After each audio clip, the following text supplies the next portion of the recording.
Hi all, it's Tom here from the Royal Ramble podcast. I hope you're well. Have you had your teas? And be sure to take your coat off to feel the benefit when you go outside, as we've got a bumper edition today, ranking every episode of the Royal Family, that being both the original classic run from 1998 to 2000 and the 5 special episodes from 2006 to 2012, so 25 in total. I'll be providing a brief recap of each episode and my thoughts on them in general, but if you want a deep dive scene by scene forensic examination of each individual edition, be sure to subscribe to the channel or search The Royal Ramble wherever you listen to your podcasts for my detailed reviews of everything covered in this video, links in the description. Right, I'm off to Darren soon, so let's get into it with number 25. Oh, and be sure to post your rankings in the comments down below also. Okay, and into our first episode, Barbara's Old Ring from 2012, the final special.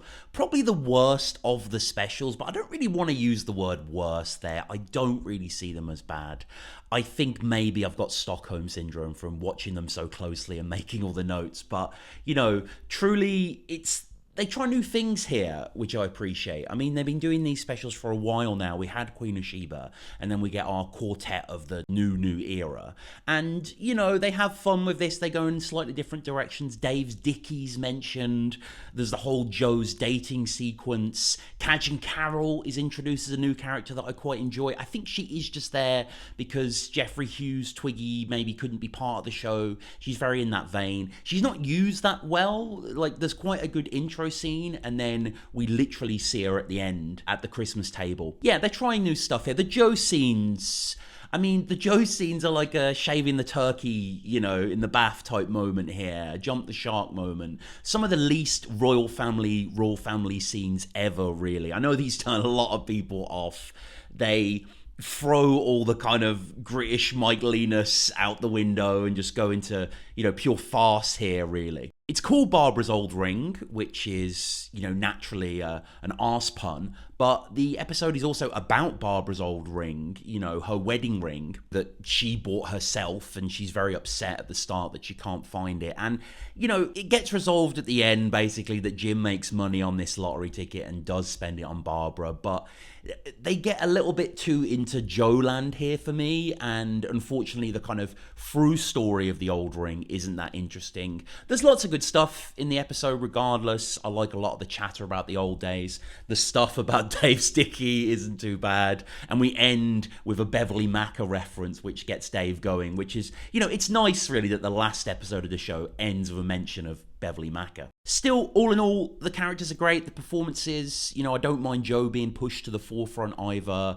Maybe Philomena going forward would have been used more, but this is the definitive end of the series. Into the Golden Egg Cup, the most experimental of the specials, in the fact that it takes place almost entirely outside the home.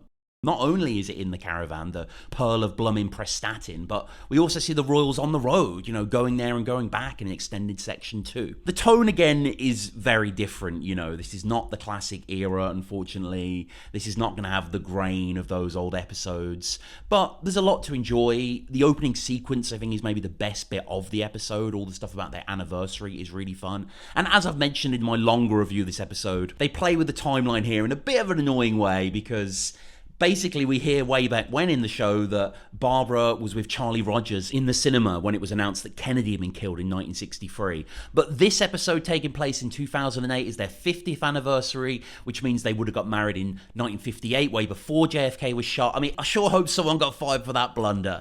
But yeah, the Caravan sequences as well, quite like these. The family cut off from their usual trappings of chip pans and TVs, etc., and they have to maybe just try and enjoy each other's company. Inevitably, tempers soon fray, though, and the whole table gets into it, all about the Golden Egg Cup. The Golden Egg Cup, by the way, so this was a gift that was given to Jim and Barb for their anniversary, but it was only one Golden Egg Cup that was given from Joe and Mary. And this sparks this whole thing, and it's this, you know, back and forth about it is about the Golden Egg Cup, it isn't about... It's, you know, it's kind of funny on the initial watch, but it gets a little bit annoying the more you see it. I mean, this show does funny, inane arguments really well, and I feel like here it just gets a little bit repetitive. I appreciate that's kind of the point. I like the post-fight Caravan scenes too, with the males of the family and the females bonding separately, enjoying themselves in this home away from home. But, of course, they're not even there for 24 hours. They go home after less than one day of all of this tourist lark. So they head home, Jim returning as if he's been away for months. I love him hugging the TV, when it's only been barely a day, as I say. And then in the final minutes, we hear from Joe the truth about the whole golden egg cup fiasco. There were actually 2 bought, Mary just forgot or whatnot, which again hints towards what happened with Mary going on. So yes, all in all, it was all for nothing. Well, it kind of all was for nothing anyway. Barb then in the final seconds, taking the golden egg cup, going off to do some eggs and soldiers, but of course just breaking it. What's she like? Okay, and into our third pick, and would you believe it's another one from the specials era? This is my second most favourite of the specials, Joe's Crackers, which contains no real crackers to speak of, like the Kane in Citizen Kane. Rather, it's Joe who is cracking up and going crackers throughout. Peter Martin, absolutely fantastic here in what is essentially a leading role. As Mary, long mentioned to being unwell and not having actually appeared in the show since Queen of Sheba, has now sadly passed away, and Joe is now an eccentric mess in his grief. We also meet Saskia in this episode, Anthony's new partner who's pregnant and who seems really nice and is clearly putting on a brave face before withering Jim and crackers Joe. Jim too, who interestingly in this, the most heartfelt of all the specials, is particularly creepy. He speaks about spying on Saskia or trying to spy on her when she's having a bath. He slaps her ass when they gift him Sky HD TV. Jim, who is also feigning a foot injury here. I mean, he really is at his worst in this episode, and I love how they just keep digging into his depravity. This is a Christmas episode, of course, and we get a lot of just everyone at the table enjoying each other's company, playing games, opening their hearts. It's a more patient episode than the 2 specials that have preceded us. They don't try and reinvent the wheel as much here, and I think that's in its benefit. It is quite a stirring episode too. As I say, Joe is especially doleful throughout, and it does hit when you watch it just to ruminate on the passing of Mary. Like, that's just super sad. Mary's such a great character. And we see at the end, Joe essentially seemingly turning a corner, coming to terms with things. At the start of the episode, it said that he and Cheryl are going to be moving, all the memories in the house and that, but, Cheryl and everyone else convinces him that those are good memories and that Mary's in heaven now. Mary is also in the urn, or at least she was, until Jim reaching for a hug off Saskia. Jim, who should stand up, by the way. So again, another negative consequence of Jim's sloth here. As the ashes of Mary hit the carpet, Barbara has to use the new Dyson to clean it up. Everyone awkward as Joe enters, but Joe doesn't seem to mind. As I say, Joe seems to be moving on. And the plot really seems to be as well, which is unfortunate because in these final seconds, heavily pregnant Saskia, it seems like the waters break, and then we get credits. And this is the penultimate episode, Joe's Crackers, and in Barbara's Old Ring, there is no mention of Anthony or Saskia or the baby or whatnot, so again, another dangling thread. And top of my specials pile is The New Sofa, an extremely silly episode. Yes, this is where Dave shaves the turkey, but an episode that also adds 2 fantastic members to the cast, and also drags along old Twiggles to boot. Those 2 being Tom Courtenay and Helen Fraser as Dave's parents, Dave Sr. and Jocelyn, who admittedly are not anything like we would imagine them. We've heard quite a bit about them in the classic era, but this is the specials era, isn't it? So I don't really like to begrudge the reimagination of these characters, particularly in the hands of 2 legendary actors such as Courtenay and Fraser. The specials, all of them, always open really strong, and I really like the opening scene here with Twiggy talking about his new mail-order bride and all that. It's fantastic. But mostly, we're at Dave and Denise's, so yeah, we finally get to see what their place looks like, and it's even tackier than you'd imagine, It's super intriguing to see it, and with these 2 masterminds at the helm for a Christmas dinner, obviously things don't go to plan in any conceivable way. There's turkey shaving that I mentioned, cup of soup of the day, far too powerful cocktails, and yeah, it's predictably devastatingly bad. The real heart of this episode, though, is just with Dave's parents interacting with everyone, both possessing this unruffled, quite innocent way of looking at the world. They're quite bemused by the world, and they seem to really enjoy being around the Royals. And it's great, of course, that despite him and Dave Sr. being so opposite in so many ways, Jim and Dave Sr., they eventually play nice with a little jam at the end. It's a strong episode in my view, this one, that tonally is not your granddad's royal family, of course, but the new characters carry, and the whole thing has a fun energy.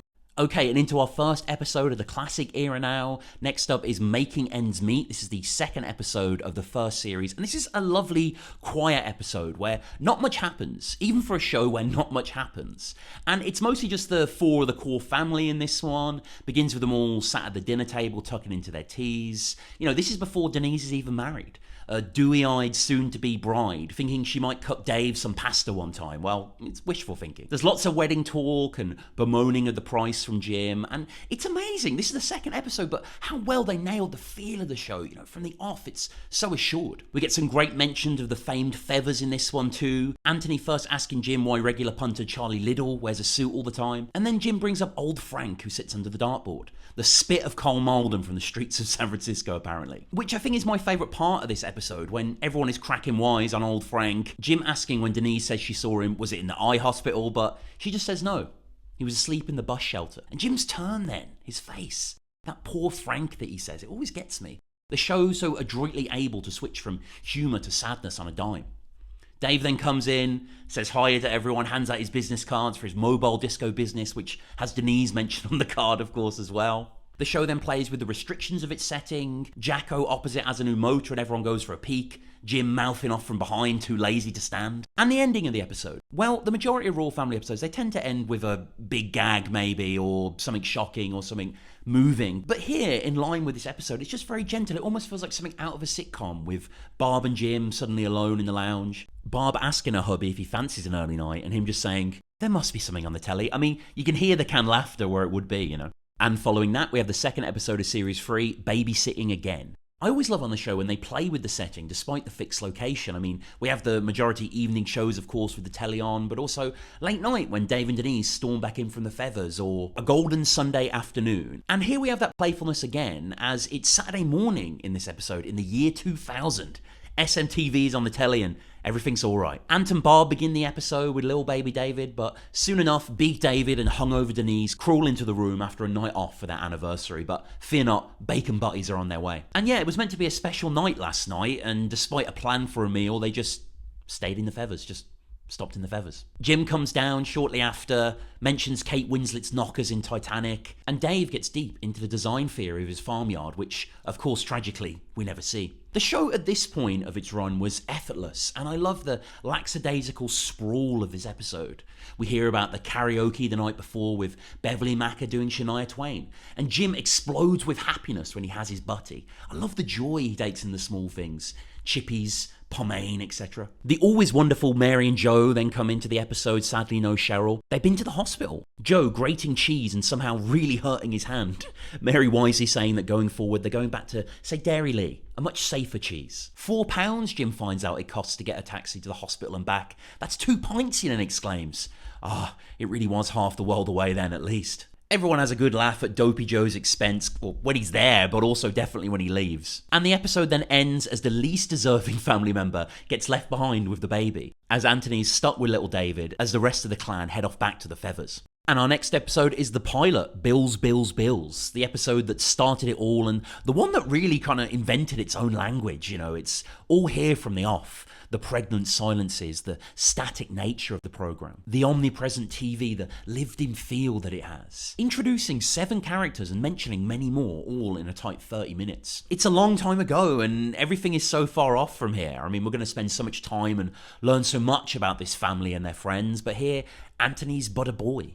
Barbara is starting at the bakery tomorrow, and Dave is different too. He's a cheeky chappy. I could even say maybe witty. Well, certainly in comparison to old Specials Dave with the turkey in the bath. Twiggy's introduction here too is magnificent, bringing some swag in. Is Jim wearing those jeans that he gets off Twiggy the entire run, maybe? I'm not sure. And Jeffrey Hughes is, of course, a sorely missed god who was dynamite as Twiggy. And a moment I always adored in this episode is when Twiggy's going to leave and Barb asks if his imaginary order that he just gave as part of her training came up to £1.32. And swift as nothing, he says, I haven't got a clue, and dashes off, reminding them finally he'll drop the shampoo off on Saturday. The show, as I've said, for the most part likes to end on a strong gag and cut to credits. Think of Darren's I can still smell shit in here at the end of Anthony's birthday, or Jim saying he must ring Dynarod when Norma is done with the toilet. But here it's more understated in the pilot. Jim looking at himself in the mirror, master of his domain, new jeans on, doing a quick cowboy draw to his reflection. Enough said. Into our next episode now, which is the opener of Season 3, Hello Baby David. And Season 2, throughout its entire run, was essentially posing us a question, right? Denise was pregnant the entire time. what sort of mother is she going to become? I mean, we kind of know, but we haven't, you don't quite know until you see it in practice. Well, I mean, it's horrible, of course. And this is one of my favourite things about the Royle family, how much they make Denise out to be so utterly neglectful, such an outright negligent parent. And here it all begins in the season 3 opener. Dave is obviously all over it, but Denise is so not interested that they even leave the baby in the house at the end of the episode. Darren is also a great fixture in this episode as well. Barbara saying that he shouldn't nick fridges, he corrects her, it's a fridge freezer. Jim asks about his brother Kenny, who can't come back to the area when he comes out of prison. I really wonder what happened there. Darren also getting an eyeful when Denise breastfeeds, and he's sure to tell his best mate / her brother all about it. The show is, of course, masterful at these long silences, and I think this is the greatest long silence in the history of the show. We just have Darren and Ant. Ant has whacked his dinner with Darren, they got some ketchup, etc., and they're just eating and scraping, and there's no dialogue, and the camera just sits there, and it's beautiful. Another really hilarious episode that gets to grips with Baby David and what he means for the story going on really well. I mean, it should be higher, but the rest of them that I'm just going to get onto are just as good, so we're spoiled, aren't we? Okay, and next up we have Nana's coming to stay. She's mentioned in the title, but is not actually in the episode is Nana, such is the power of Liz Smith. But yes, here we have Nana's coming to stay, a very memorable episode with tons of great sections. It opens with just Jim and Barb. They're watching Changing Bloody Rooms, and Dave and Denise soon enter with Dave initially refusing to take his coat off. Then Ant comes in, who's first watched from the window as he gets out of yet-to-be-met Emma's little motor, though naturally, pretty much as soon as he's inside, he's off to make the teas. And one of the things I love most about the Royle family is it takes place within its own fictional world, which is inside our world. Of course, they watch what we watch and eat what we eat, so the section where all the family sing these old-school advert jingles is just a perfect synthesis of that. Anthony also reveals in this episode that he's managing Exit, who we'll hear more about soon, though the initial reactions are mixed. And in terms of structure and topic, this is very much an episode in the classic vein, with not much in terms of activity. Well, that is until Jim shouts at his pregnant daughter at the end, telling her to go for a piss. Into the 5th episode of Series 3 now, with Anthony's going to London. And another aspect of the Royle family that I love so much is that in many ways it is a cultural archive in of itself. I mean, most of the stuff that the family watches normally wouldn't be anything memorable, Eileen and her lippy aside, but by watching these shows through the prism of the show, the programme in question becomes not only recorded, the snippets we do see, but elevated too. And that's a long way around to say that we see Shopping City throughout this episode, an anodyne programme about a geezer trying to find things for sale in the Arndale Centre, which is a glorious snapshot of a lost time of late 90s commerce. The main topic of conversation in the episode today, though, is London. Bloody London. Dave has been near it, stopped at Scratchwood Services on a removal job, but not actually inside. Not like Ant, who is heading there for a banned business trip. And Jim is, of course, quick to shoot him down and has quite a venomous monologue that sounds fantastical at first, all fame and fortune, but ends with Anthony waking up in his poxy bed. Ant, who takes no notice, though, and soon begins juggling, which impresses everyone. Not least Dave, who gawps in awe at the Harlequin like a medieval peasant seeing a combustion engine. Dave plays with his finger. Shopping City continues throughout the whole episode. There's quite a heartwarming bit as well where Dave and Jim say they'll stand up for Anthony if anything happens in London. I mean, it will take them a while to get there. And Nana is here too, can't forget that. She gives Anthony money for London, and she pops up more towards the end of the episode, indeed closing it with some flatulence. Good old Norma. We had Nana's coming to stay earlier, and now we have Nana comes to stay, the 4th episode of Series 2. And Nana is in this one, but brilliantly, she's comatose for most of it. Big patch on her eye. We first see her in the opening, sleeping between Jim and Dave, and she must be able to hear them, what with the TV blaring too, but seemingly she is asleep, not even twitching an inch when Jim launches an air biscuit her way. The episode is nicely sequestered this time, rather than everyone just in the living room. Dave and Jim are there, sure. Jim regaling Dave with some war stories of his and Norma's skirmishes during her convalescence at Chez Royale. But there's also Barbara and Denise in the other room, first chatting about baby stuff, and then in comes Cheryl, stuffing her mouth with a club. Quite artfully, it must be said. The writers play with these separation nicely too, as both Dave and Denise separately explain the plot of the same erotic thriller, starring Bruce Dern from 1981, Tattoo. Something that, funnily enough, is actually mentioned on the Wikipedia page of the film in the cultural reception section. Eventually, everyone gets together though, and Norma wakes. Jim had been angling to go to the Feathers with Dave, and seems content enough to stay at home when Barbara reacts badly. However, when Norma properly wakes from her slumber and starts to go on about something with a man dressed as a chicken, Jim has to just get up and leave and get out of there with his son-in-law. decorum or not. This is a great episode which shows how skillfully the writers could play with the concept of the show. You know, we've never had a character just sleeping right there through most of it, but it makes sense. You know, it's what a recovering Nana would do. And yeah, also really love those contrasting descriptions of the same thing from different perspectives, with Dave and Denise's narratives commingling like Bruce Dern and Maud Adams' tattoos do just before she stabs him with the needle gun. Ink everywhere apparently.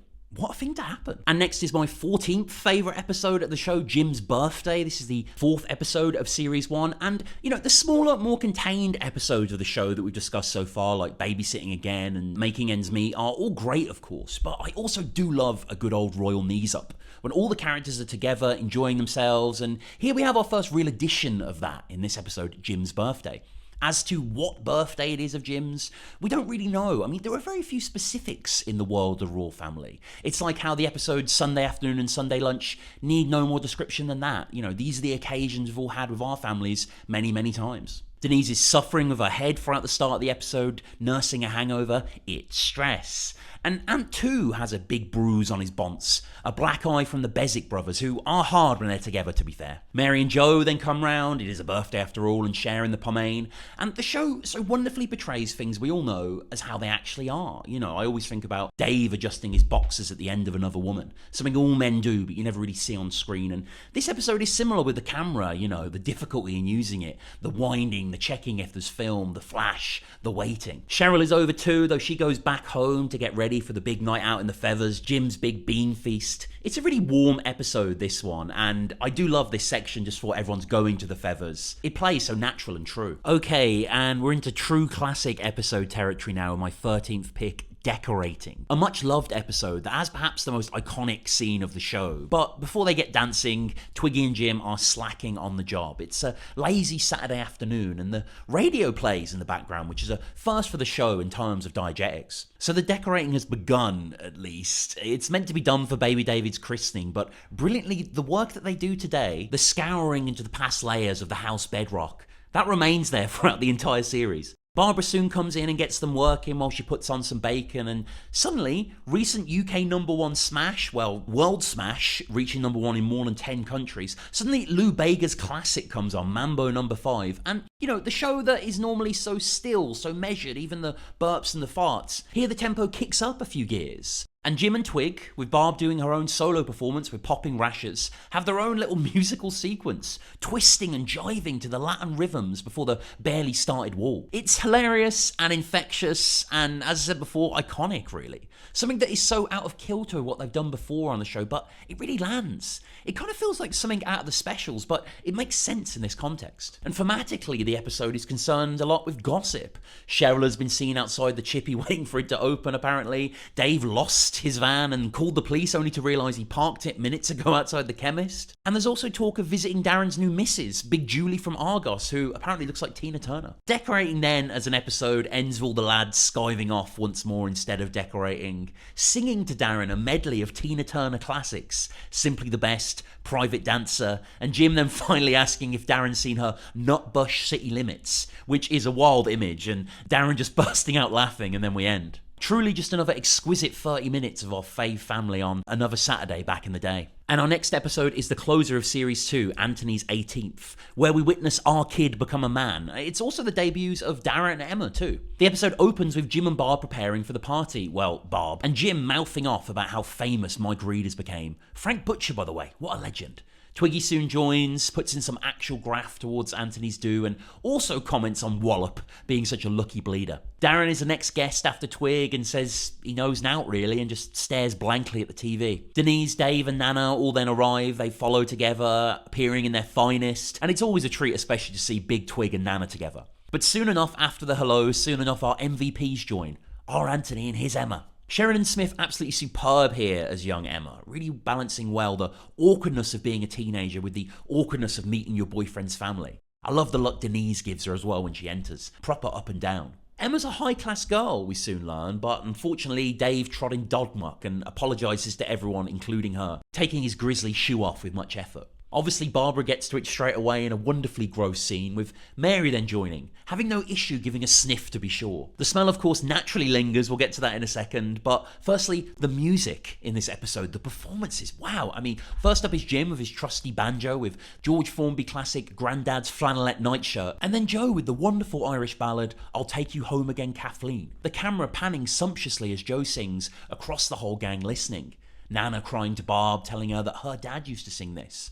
Well, most of them are listening, except Darren, of course, who concludes abruptly at the end, I can still smell shit in here. And then boom, it ends. Not even a moment for anyone to react. What a stinger of a close. It's superb. And we just had the introduction of Emma, and now we're going to leap forward to the closing episode of the original classic run of the show. This is the 2000 Christmas special, where Emma is preggers, and we meet her parents, Valerie and Roger, for the first time. That's Sharon Deuce playing the former, and the mighty John Henshaw as the latter. He who, of course, would go on to work with Craig Cash as landlord Ken in Early Doors. And did I mention I have a Patreon exclusive series where I'm reviewing every episode of Early Doors, and I've covered the entire first series? Link in the description. So the episode begins with a birthday celebration for baby David, as yes, he does share his birth date with the Lord Jesus, and there's some really nice moments early on. Everyone saying goodbye, baby David, apart from Norma, who calls him Davy Bavid. That advocate is strong, no doubt.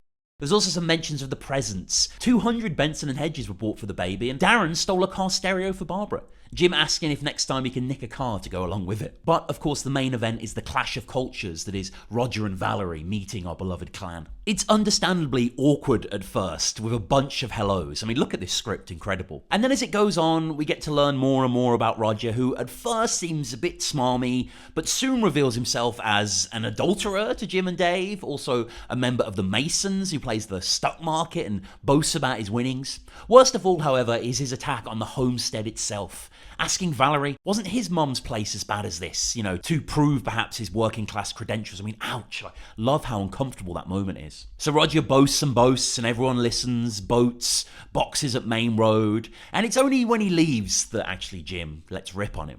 We don't actually see them ever again, Roger and Valerie, in the show, but it is fun to think that the Royals would. I mean, they're their in-laws after all. There's a grandchild involved. Jim and Roger are baby David's granddads, you know. I wonder who baby David loves more. I mean, Roger could gift him an actual farmyard, you know. But Jim wins in the end, getting something that Roger no doubt already has, but something that means so much to our fave couch potato, Sky TV. Great ending to the show there. Though obviously it does come back for Sheba, which is the proper closer. But I think this also, Jim getting Sky TV, is a superb fitting finale. Now, Sunday afternoon, which we'll shortly get to with Antiques Roadshow, is in the aftermath of that most glorious of traditions, the Sunday roast. But here, in the second episode of Series 2, Sunday Lunch, we get to see the whole occasion in full splendour. The vibe's just immaculate.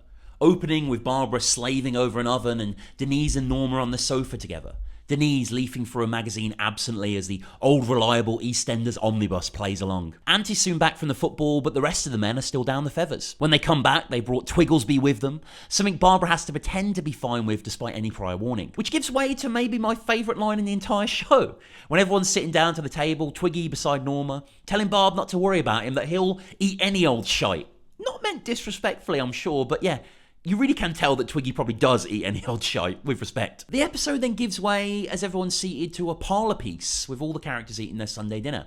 Jokes flying thick and fast, Dave disputing giving up his moped, we hear of Twiggy's new lady friend, how he likes Dale Winton, I mean me too Twigs. And Jim gets a few pops into Barb, her roasties, her face red as a beetroot. Norma, however, gets a decent sucker punch at the end, when Barb says Jim has more faces than the town hall clock, and Norma adding that all of them are miserable. It's just another superb episode here that portrays something else we all do here in Blighty, but hadn't ever really been shown properly on TV. The Sunday roast.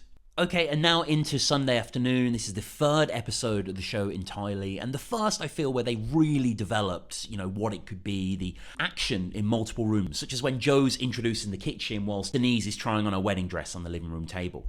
We get lots of Mary in this episode, which I'm happy about, who didn't have a Sunday dinner, we hear when she enters. She didn't bother. That's just the kind of mood that she's in. She's here, of course, to help with the dress too. And this is also the introduction of Nana, who really shines in this episode. I mean, when doesn't she? And I've always admired the Betty sequence in particular, where Nana speaks about her old best friend who married a joiner and moved to Leeds. Getting knocked about a bit, but getting a lovely kitchen for it. God, the fact that he's a joiner too, what a detail. Jim is fidgety throughout to get to the Antiques Roadshow, and I don't need to tell you that the whole section where they bid and jibe their way through some Queen Anne furniture and the like is still remarkable. Definitely my first entree into the Antiques Roadshow as a kid too. And the way this episode ends too, yet again to capture those most mundane, most relatable moments of our lives, such as when your nana leaves after Sunday dinner, coat on, the slow goodbye, that acetate Montel Williams. I mean, yet another quite amazing episode that really nips along at a pace. Feeling more of an event episode than the first episodes of Series 1, and was a great harbinger of things to come. Such as Pregnancy, the opener to the second series, and here the wedding is over. Dave and Denise have been back from their honeymoon, Gloria Honeyford's wraparound skirts on Wish You Were Here. The status quo has resumed, it seems. But of course, the couple have a confession, even though Denise told Dave to say now, but they're pregnant. And the rupture of joy that washes over the room as this happens, just as the Coronation Street theme crescendos for a break, it must be said. It's just great to see everyone so happy here, of course, despite the abject neglect that awaits this child from its mother. And the pregnancy, Denise's pregnancy in particular, is a brilliant device for Series 2, and the writers work with it brilliantly, allowing Denise to indulge her gym tendencies and Dave to indulge his buffoon lackey ones. Barbara also makes maybe my favourite sound of the entire show here, when she is in disbelief about the couple news and says, I can't believe it, and when Denise asks if she can believe it, she just says, yeah, with a real sense of wonder and maternal warmth. Nana is called, but doesn't really care what the news is at the time as Corrie's on, and it's hilarious that she fobs old Barb off, the bloody old snatch. But I would have loved to have seen the scene of her being told. It's all good though, as the neighbours arrive soon, singing some Cliff Richard. And after the initial glow of granddadness, Jim envisions the immediate benefits of the baby as being a big night in the feathers. Joe giving an affirmative OI, and Denise telling Dave that he can't go as typically she's doing all the hard work. And our next episode is the penultimate episode of the first series, Another Woman. A really fun episode that demonstrates what I mentioned before, how the show likes to play with time in terms of its setting.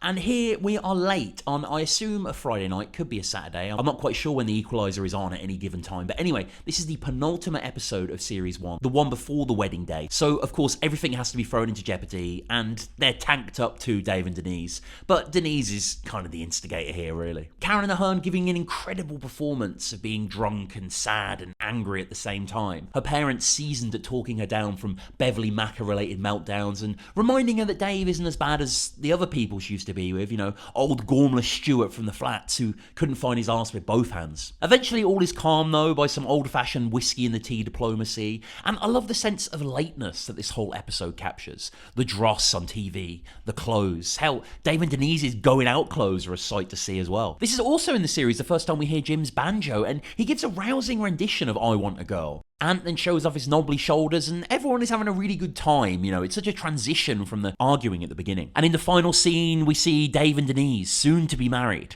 together in a sleeping bag in the inky night at the lounge. It's a peaceful, tranquil scene at first as Denise squeezes in, punctured, of course, naturally, by a fart joke. 1-0. Okay, and our next episode is the best Christmas special. This is the Christmas special from 1999. And yes, I would say I'm counting the modern specials for no real reason in that conversation. So this is the closer of Series 2 proper, the 1999 Christmas special. Maybe the coziest Royal Family episode ever too. Just the sort of cottony 90s nostalgia fug of giant chocolate tins, mentions of Blair and the upcoming millennium, all the Christmas bric-a-brac. It just superbly captures the moment. And the episode ambles nicely forward in the beginning. Much of the opening about Anthony going to Emma's to see Roger and Valerie for some parlour games. And we also, of course, have the incredibly moving ending. Denise's water's breaking on Christmas Day, just as Dave has popped off with Nana in tow, both with helmets on.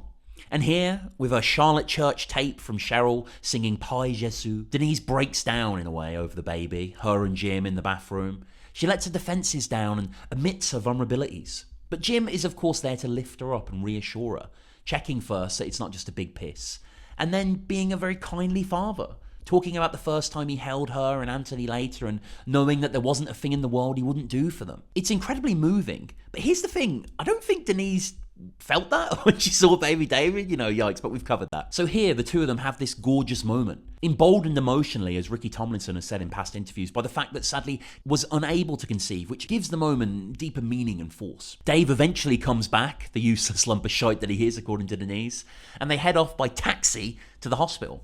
This is truly a stunning episode that knocks it out the park as both a Christmas special and just a huge episode in terms of story in general. Okay, number 5 now, and probably the best episode of Series 3, and a Nana tour de force. Elsie's funeral is just an amazing piece of television.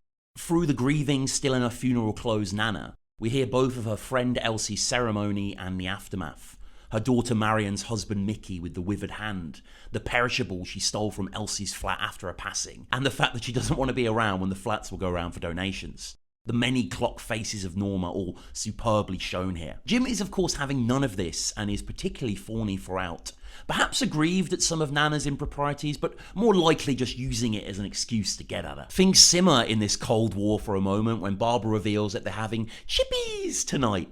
The joy on everyone's face, Jim in particular, fist bumping and ebullient. It's simply magnetic, and to be honest, how I feel anytime I decide to have chippies. Norma here angling to cement her position as a permanent resident by offering to pay for them, but Jim is soon quick to jump in. The two then resume their bickering, and it culminates in Jim proclaiming Norma as the living bloody dead. Everyone is shocked, and he then peels off upstairs for a chat with the Arabs, and man, this ending. The baby monitor established earlier coming alive with the voice of dearly departed Elsie conduited through Jim. At first it's tense, but then you see the smiles grow and suddenly everyone explodes at this by Jim, but we only get a second of it before the credits roll. And it's nice to think of them laughing for ages and then Anthony returning with the chippies and all being well, but as ever, we only get these 30-minute slots with the Royals. The best episodes of the show, as I've said for me, are when everyone is together, and Baby David's christening is a great excuse for a Nisa. Indeed, the start of the episode essentially begins with a roll call as a conga line comes in that at first we hear faintly growing outside before suddenly everyone is here.